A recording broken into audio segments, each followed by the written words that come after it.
Hi, I'm Margaret Lewin and welcome to Margaret Lewin Quilting. Today I'm going to be working on a project that's coming up and I need to do something to get prepared for it. So I'm going to use these strips and I need my big book of feet, which is a guide to Bernina's presser feet and accessories. And I love this book. It has everything that you could ever want to know about all the different feet.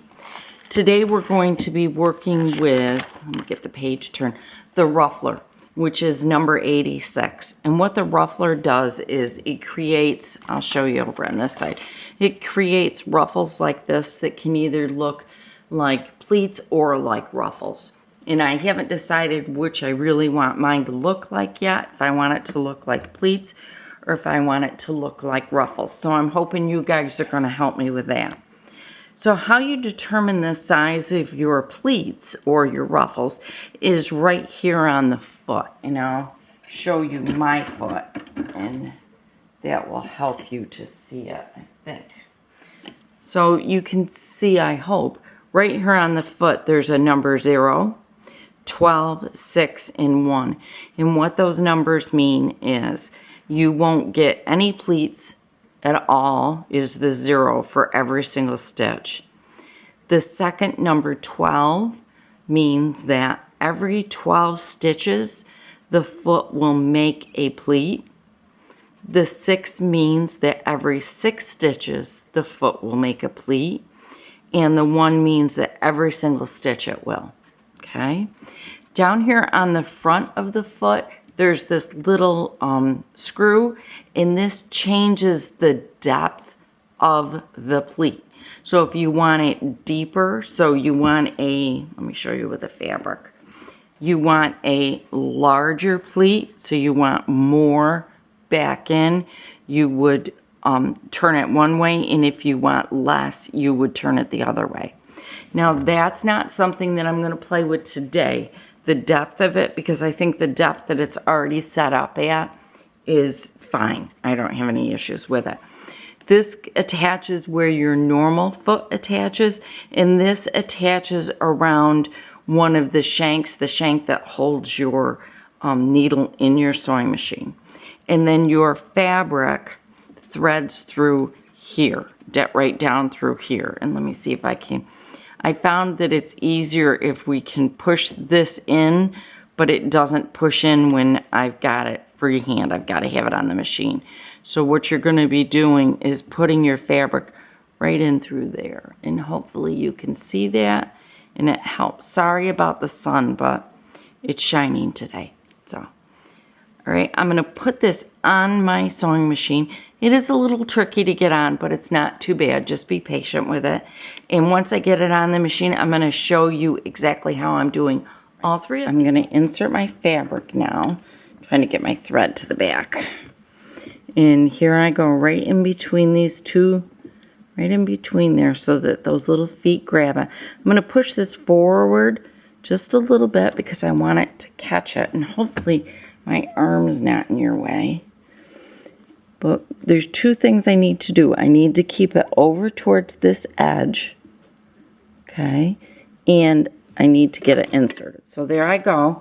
Now I'm just going to guide the fabric. I'm going to let the foot do most of the work. The only thing I want to do is make sure that the fabric stays over. So here we go.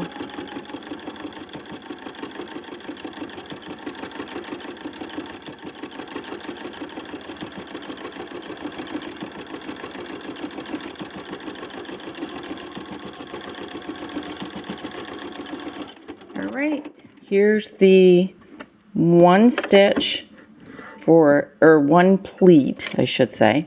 Here's the one pleat for every 12 stitches.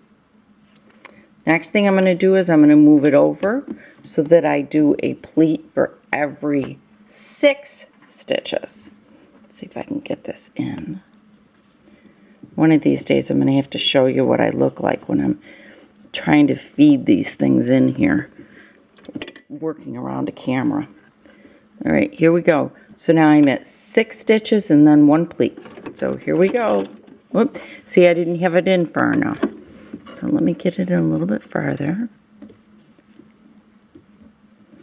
You got to take that fabric all the way down so that those little fingers that are on it grab it. Okay, I'm going to push it forward so that I can pull it back a little bit. There we go.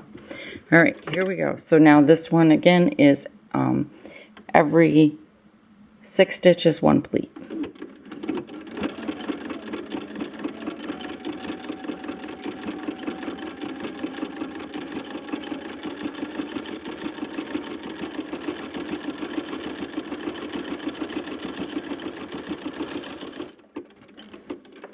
All right.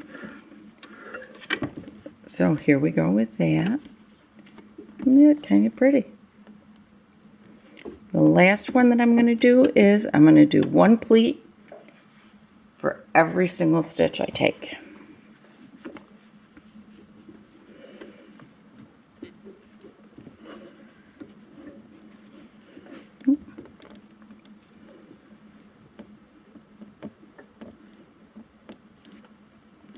Alright, so I'm over on 1, press your foot down, fabric in, here we go. I'm going to move some of these threads, there we go.